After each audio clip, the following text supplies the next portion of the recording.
Well, all right. This is Dr. Toni Alvarado, your host for Harmonize Your Life Conversations on Self-Care for Women of Color podcasts. And we are ready for another dynamic session on today with our guest, LaTasha JoAnn Watson.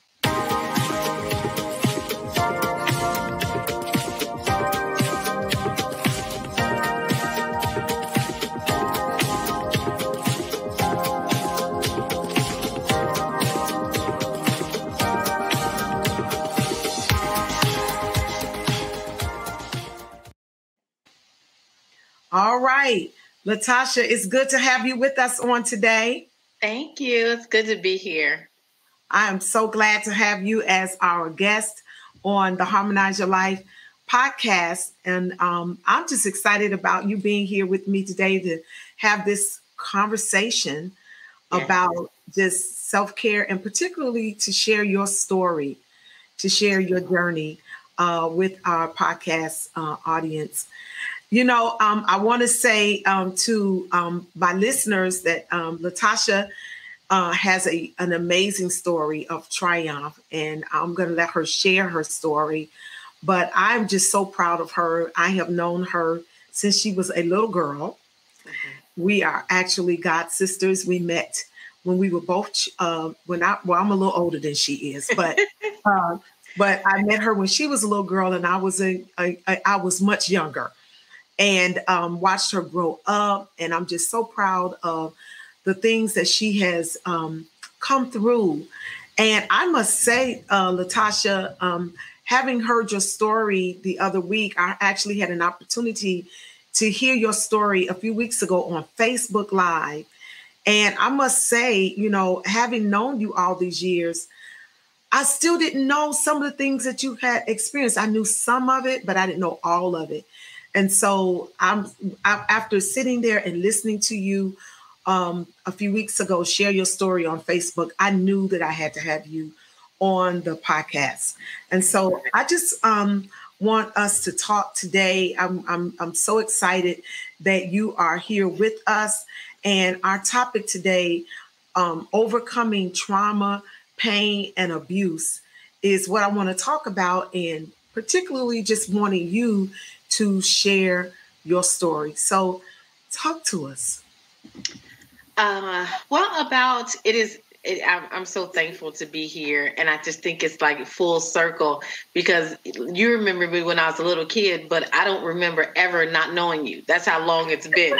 So it's such a joy to be sitting here talking to you on your podcast. About 6 years ago, in March, I woke up and I felt like I was having a stroke, and I had one before, so I kind of knew what it felt like. I get rushed to the hospital, and indeed I was having a stroke. And this time was a little bit different because I started losing the mobility, which was being able to move my right side. And so I felt it getting weaker and weaker, and usually that's how you a stroke. And I had by the time the evening came, because this was morning, by the time the late afternoon, evening came, I had lost all mobility on my right side. Mm-hmm. And so that was devastating all in itself. And I stayed in the hospital for about 5 weeks. I went through rehabilitation. I come out, I had some movement, but still very little. And I had to now learn life a whole different way. Mm-hmm. And at the time I had a 4-year-old, a little girl. So that was very difficult. But in my mind in the hospital, my goal was to be ready to get back home, to get back to my life. Before I left, I talked to a neurologist, and she just advised me that life is going to be different. You're going to have to try to figure it out. These are the things that are going to occur. You won't do things as fast as you used to. You have to learn how to now shift everything and do it on your left side. Now, I'm predominantly right-handed. So I had to learn how to get dressed. I had to learn how to now write. I had to learn how to do housework on the other side, with just that side. And so it was more than just getting familiar with the other side of your body. That's the side that works. So as life would happen, so I get home and I'm trying to get back to the way things were, and they were different. And after about 6 months, the difference caused me to separate from my husband. And so then I find myself a single mom. So I'm going through that whole process. And then a year later, I went home for Christmas, which home in Chicago, which is what we would do every year. And while my daughter and I were there in 2015, I lose my mother. So then we have something else new developing. So my sister and I are going through that. While we were there, another cousin passed away. So now we have 2 deaths in literally 24 hours. So we go through that. And then I come back to California. My sister's in Chicago.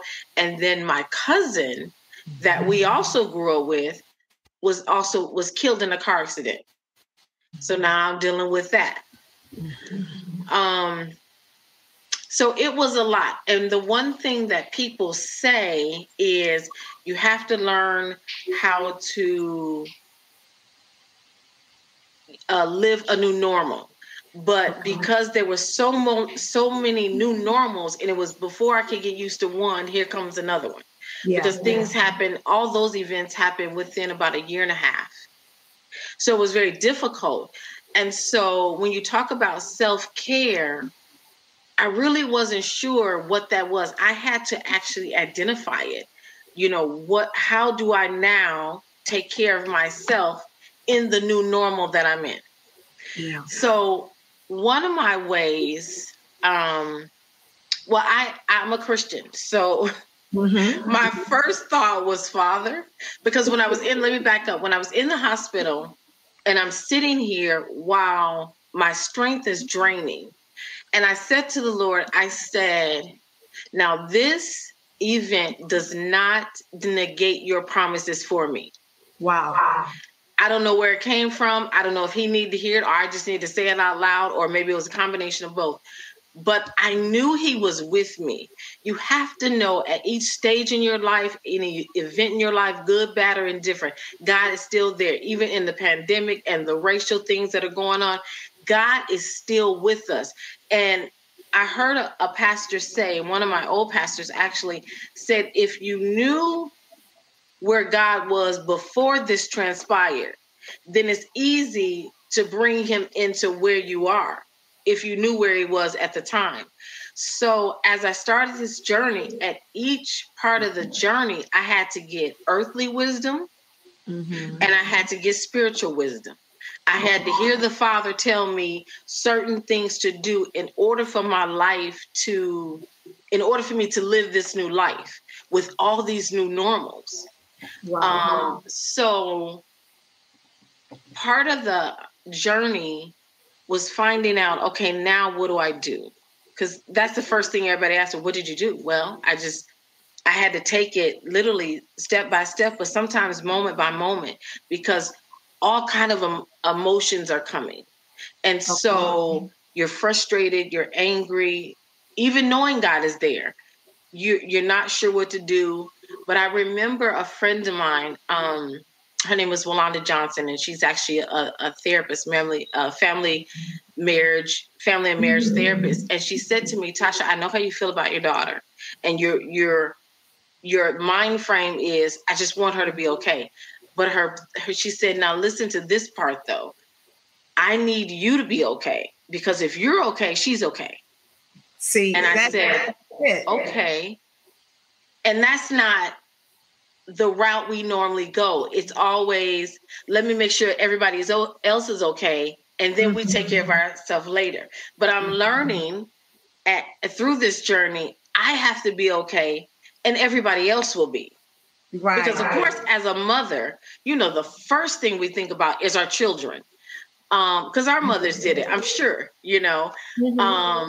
and so I kept that in my mind. I said, okay, I have to be okay. So then I had to figure out what being okay, what that looks like, because everybody's being okay in self-care regimen, because self-care is not an event that just happens from time to time.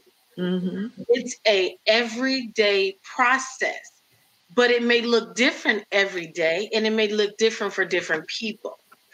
Wait a minute, you're going really fast. Let me slow you down just a little bit, because you're dropping some really good stuff here, and I don't want us to miss it. Okay. You said, let's back up just a little bit, because you said self-care. First of all, you really, really narrowed in on something. You said that when your friend who is a therapist, when you talk to your friend who's a therapist, your friend said you're concerned about your daughter. Don't take care of your daughter. You needed to take care of you, which is so medical to what we first think, especially mothers. We think first about the children. If we're married, we think about the spouse, our family members, others. But taking you was really what you were going to need to do if you were going to take care of your daughter. So that was so key. Something else that you just said that I don't want us to gloss over, and I do not want us to miss, is how you had to how you first had to stop and realize that you had to take care of yourself. All right. And then I want to know, after that, you started going down this other road and talking about how self-care is not an event.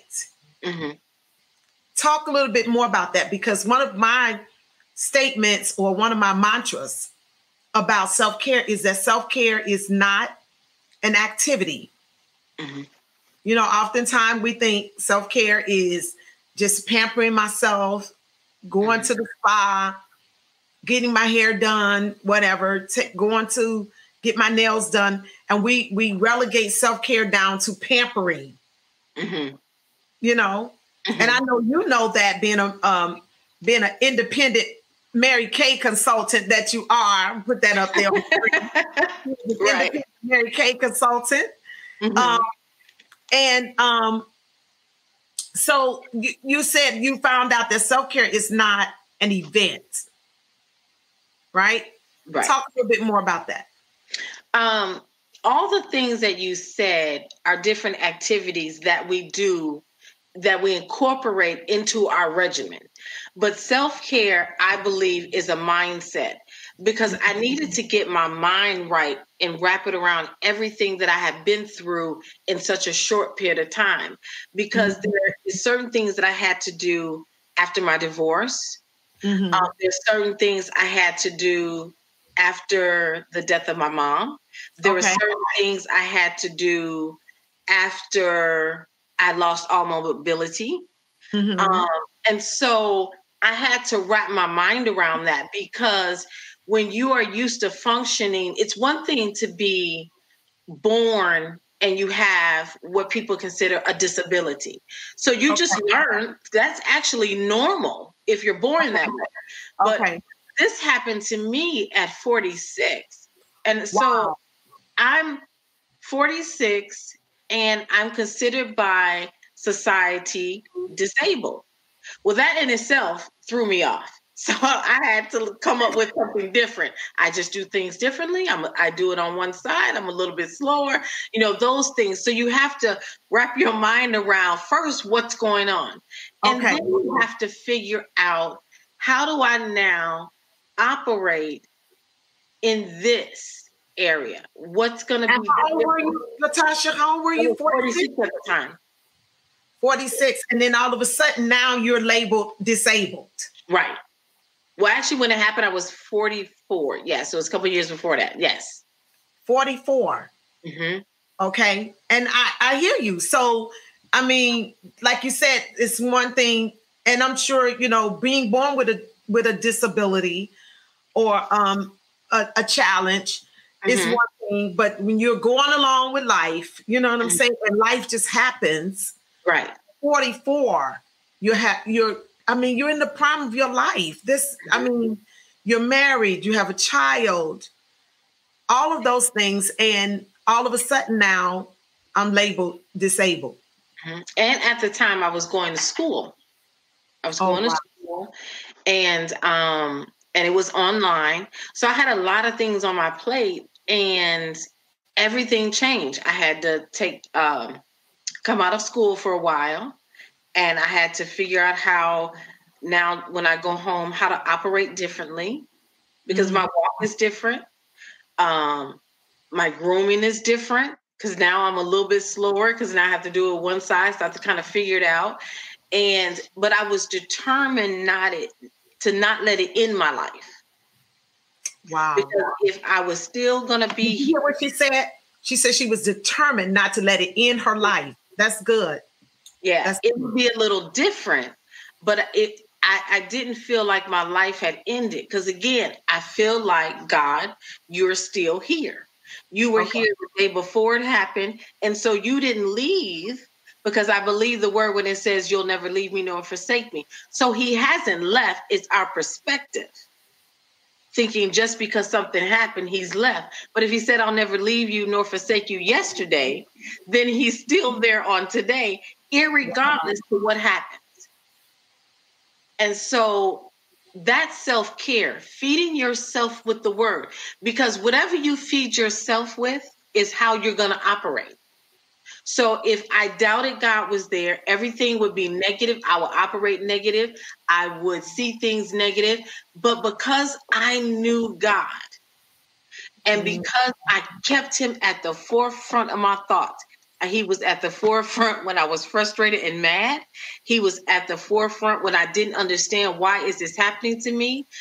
At the forefront when I didn't know how to get along without my mom that I'd had all these years, because I'd never been without her until after death. And so it was so many things, and I literally had to take one step at a time.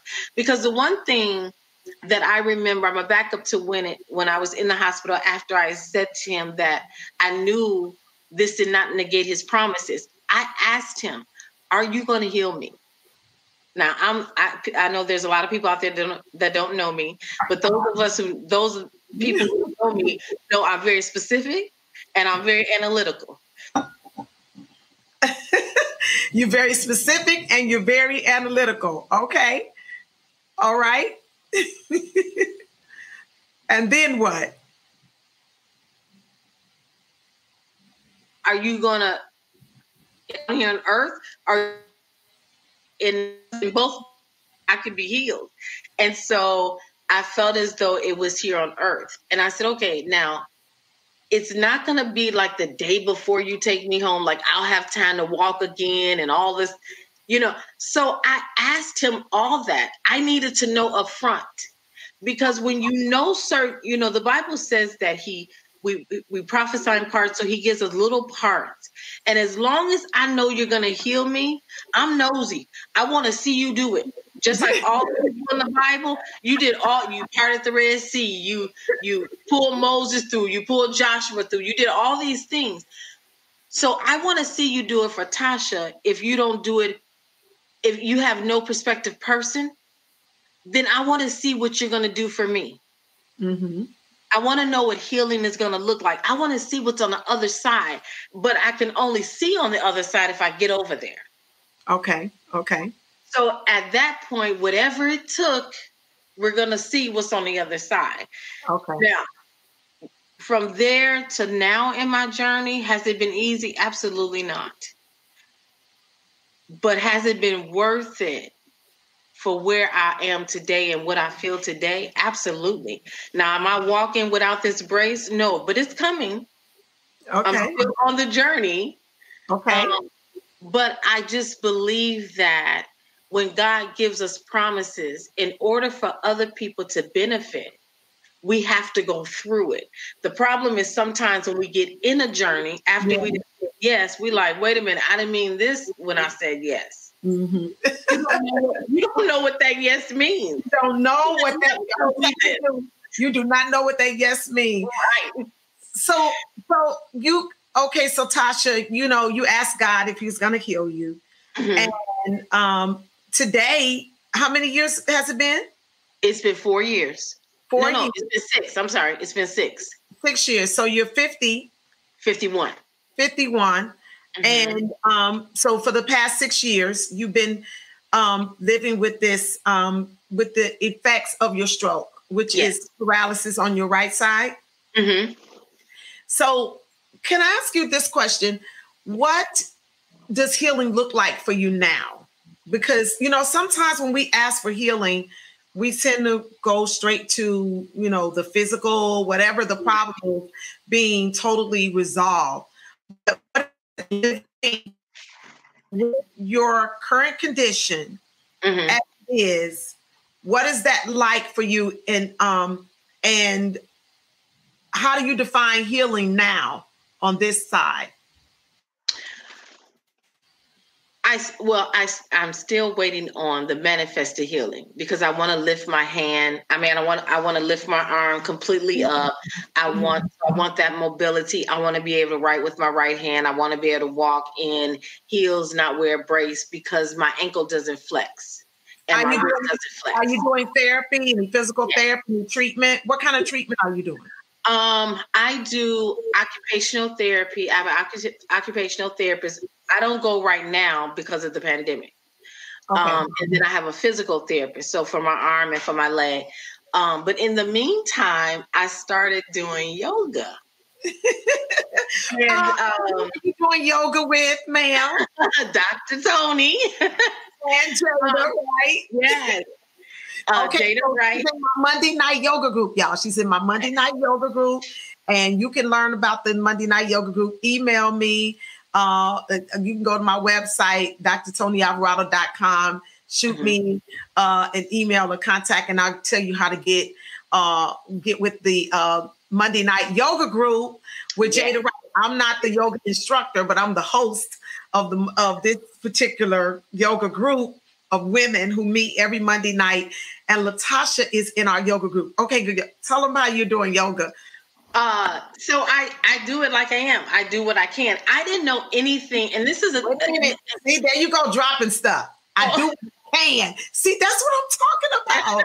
That's the kind of healing. That's what I mean when I ask you, how do you define healing now? Because sometimes we think if we're not totally 100% put back together or doing what we were doing before, that we're not healed. But the fact, that you're alive. Yes. That you're breathing on your own. You're not hooked up to machines or anything. And that's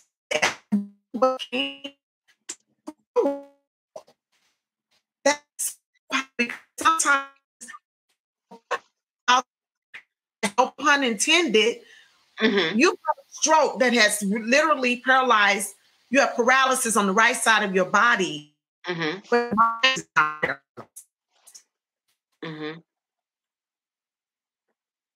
Yeah. So, in the beginning, I still want to do those things, but in the beginning, yes, I think I looked at, I'm not healed until I can write again and use my arm again and walk without a brace and wear heels and all those things. But as the journey went on, as I was able to do different things, that to me was healing. Because with a stroke, even though your body is affected, it's actually a injury to your brain. It is. So at the time I was in school, so I went back to school to take some classes at a junior college because I had to make sure that I could still do what I did before I went back to the university. Okay. So I did that and I accomplished that. So I took some classes and I did very well in them. The way I study is different and the way I retain information is different, but I can still do it. So that in itself is a victory. And I think healing now, it's whatever you can do that you find victory in. That's healing. Whatever you can do where you find there's victory, that's healing. So I might not be able to run, let's just say, but I can walk and I can do things with my daughter. To me, that's victory. That's healing. And as I go on the journey, I see more and more I could do. So you happen to be with Bishop, and you guys were live, and I think we were back at his hometown, and you guys were talking. You were talking about stress-free events or trying to be stress-free. And I remember saying, "Oh, yoga." And so I typed it, and you said, "Yeah, yoga." And I thought, maybe I should go and see what this yoga is about. I've never done yoga before. The only thing I knew about yoga, it was a lot of stretching. And I said, well, let me try that, because with the pandemic, I'm not going to where I go to get my therapy.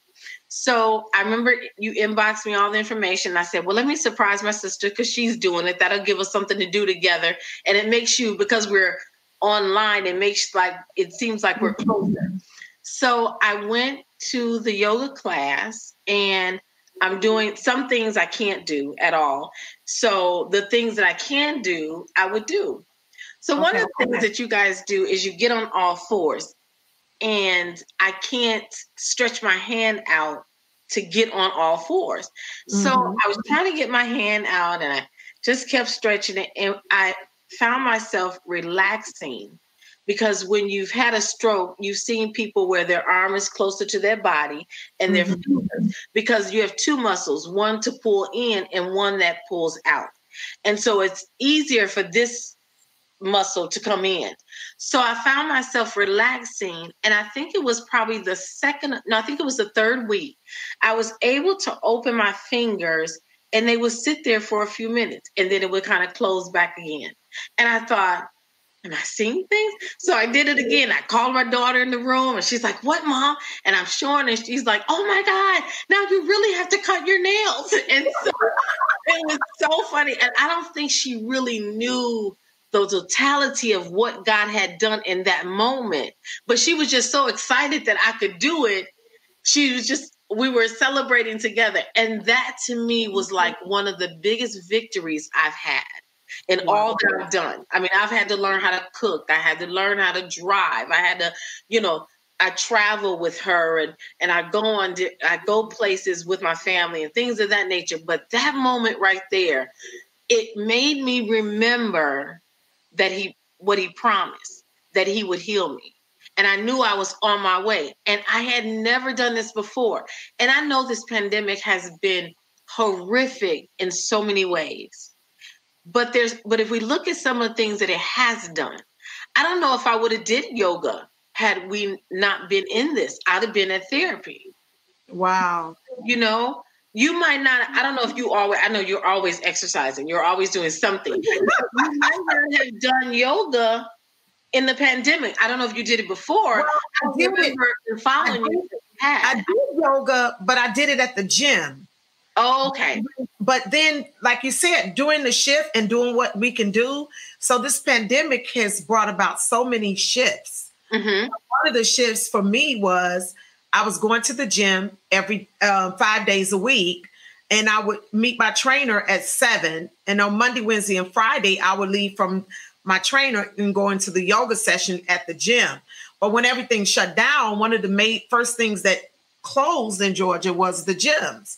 Oh, but I already had workout equipment at home in one of my garages years ago. I turned my garage into a gym.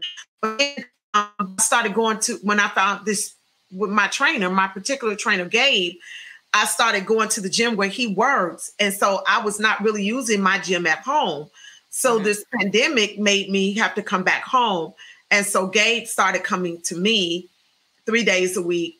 And so then but I was still missing yoga. And so I've done yoga with Jada Wright before. And when I reached out to her, I said,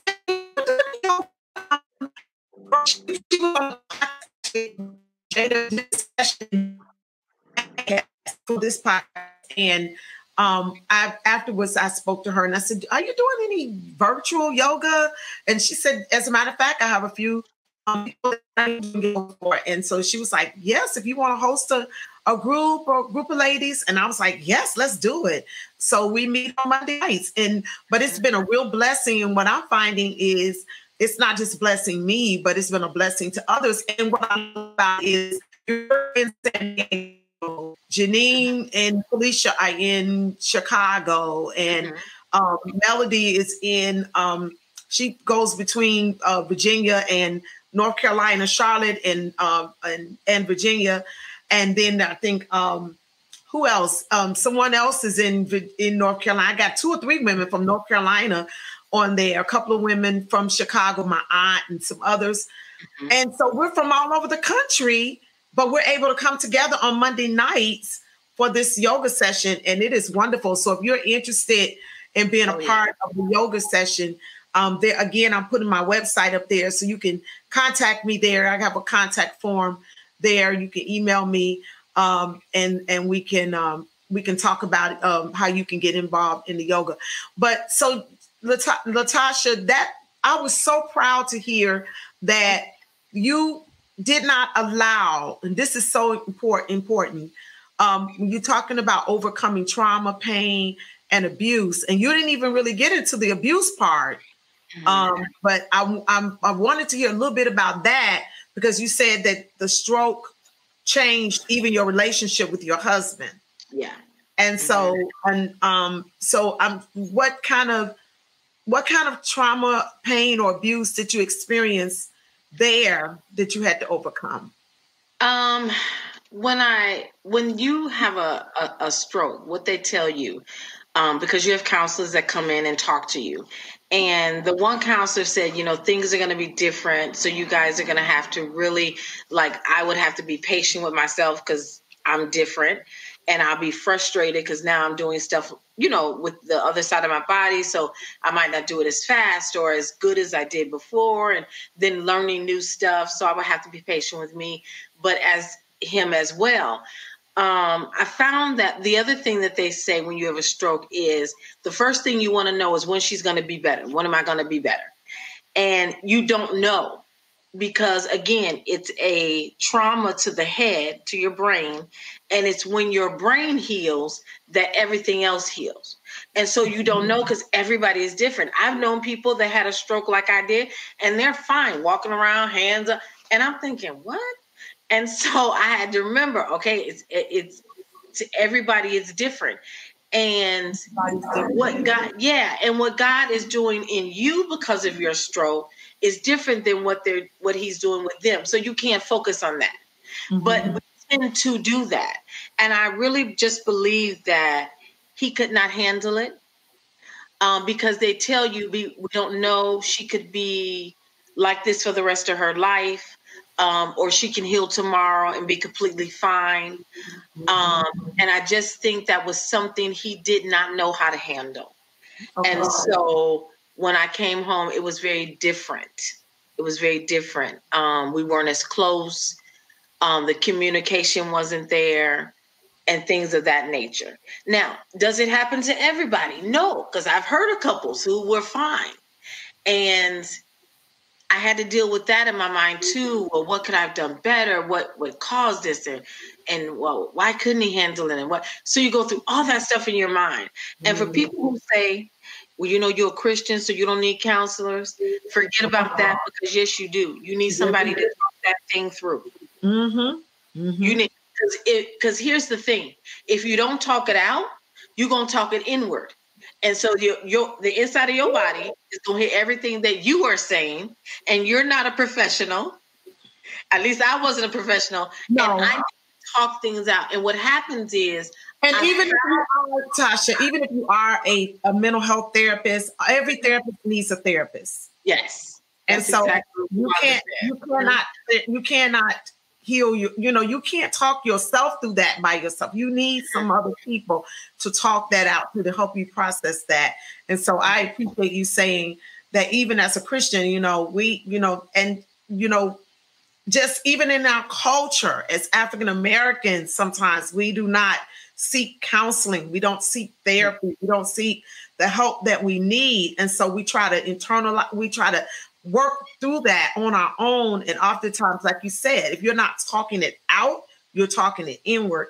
and that's causing a whole bunch of other problems. Wow. Right. So your journey to wholeness has been interesting because you went from having the stroke to going through the divorce and then having to lose mom. And of course, you know, I love my godmother. And it was just, you know, a shock. None of us, I remember that day. I remember it. And I often, you know, right around that time of year, I often remember getting that phone call and just how shocked we were to lose mama. But to see, you know, and to be there. And what was amazing, you know, I was at the homegoing for mom, and you, because you're a dancer, you didn't even talk about how this has impacted you ministry wise and things of that nature. But what was so touching was when you stood up at mom's funeral, at your mother's funeral, and you danced, but you had your daughter be your right side. So you did the left side, what you could do. Isn't that amazing? And then your daughter did everything on the right side. And it was, it was absolutely phenomenal to see this mother-daughter ministry that happened as you were saying your goodbye to your own mother. And how you stood there and you did what you could do in tribute to your mother. And it's just such an honor to watch you grow up and be this powerful woman and overcome the things that you have overcome. I'm just so proud of you. So as we begin to wrap up, I want you to share one last thing that with our audience. I want them to be able to, you know, hear from you just a final kind of word of encouragement in this whole idea of overcoming. But I also want them to know how they can find you. So they can follow you on Facebook at LaTasha JoAnn. I put that on the screen. They can follow you there. Do you want them to, if someone wants to email you, how can they contact you? LaTasha J Watson at gmail.com. LaTasha J Watson at gmail.com. There it is. LaTasha J Watson at gmail.com. So if someone wants to just email you and maybe just ask you about your journey, or, you know, maybe even somebody else may want you to share. Okay. That's fine. I'm telling you, your story is powerful. Thank you. Your story is powerful. And you still have that beautiful smile. I still see that little girl, that little chubby girl. But so what can you share with us? You're part of the Harmonize Your Life Self-Care Network. You're a part of that. You join yoga with us on Monday nights. What's your final word that you can give to our audience today? I would say at the end of the day, every journey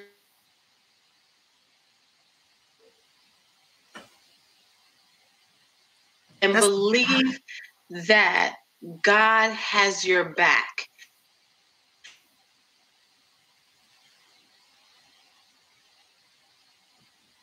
What we should have did.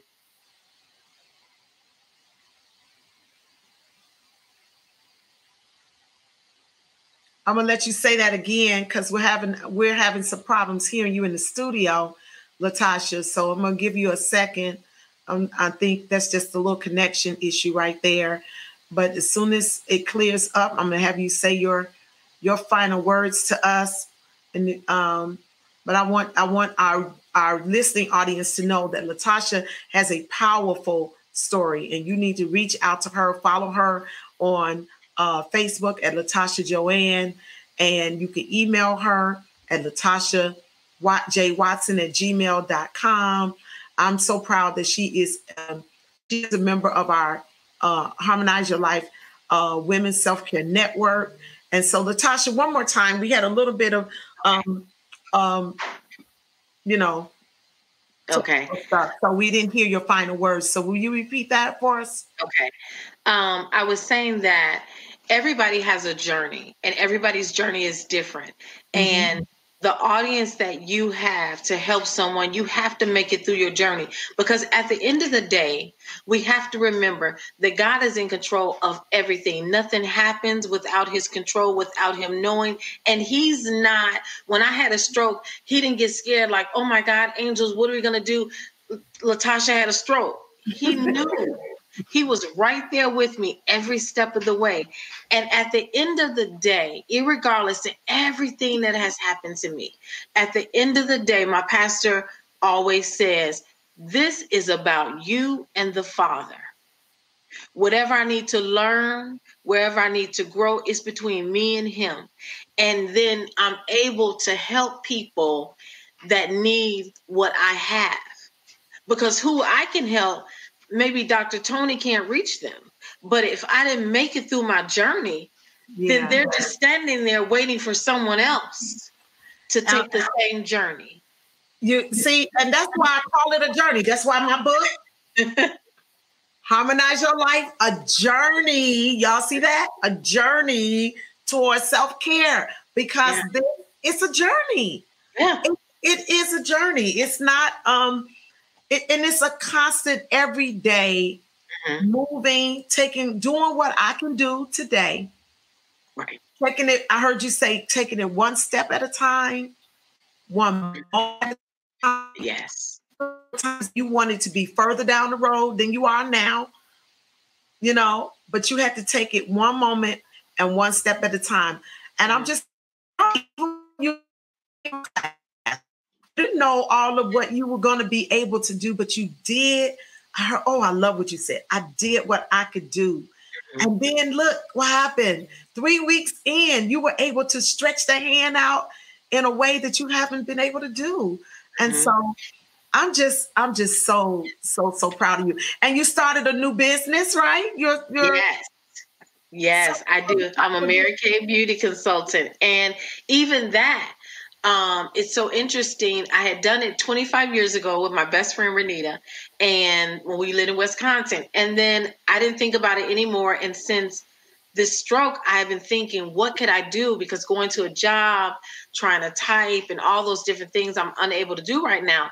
And so when this pandemic hit, she had talked to me about, the same friend was like, hey, I'm going to do Mary Kay. What do you think about that? And I said, how do you do facials? Because, we have to stay away from people. She said, you can do it virtually. I said, the computer?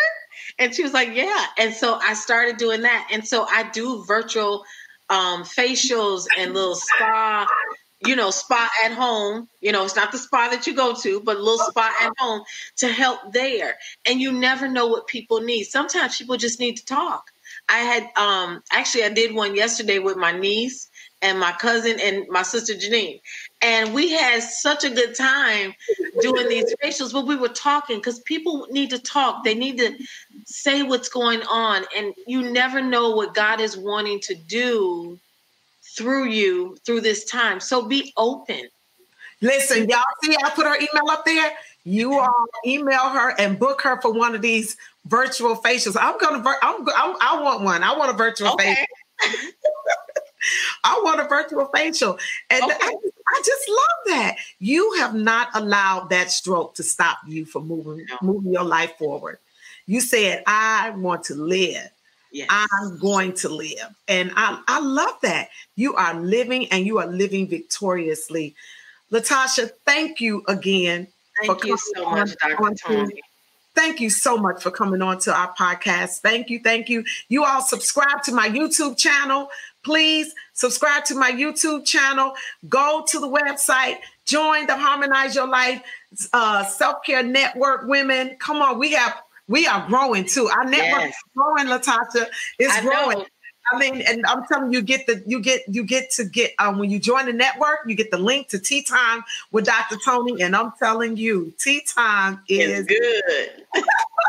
It is absolutely amazing. And so LaTasha's a part of that. LaTasha's a part of the network. She's in our Monday night yoga group. Look her up. follow her. You saw that. Follow her on Facebook. I'll put that up one more time. You can follow her on Facebook at LaTasha JoAnn. You can email her at latasha@gmail.com. And you can continue to be a part of this podcast. Thank you so much, LaTasha. Thank you. And we'll see you all again next week.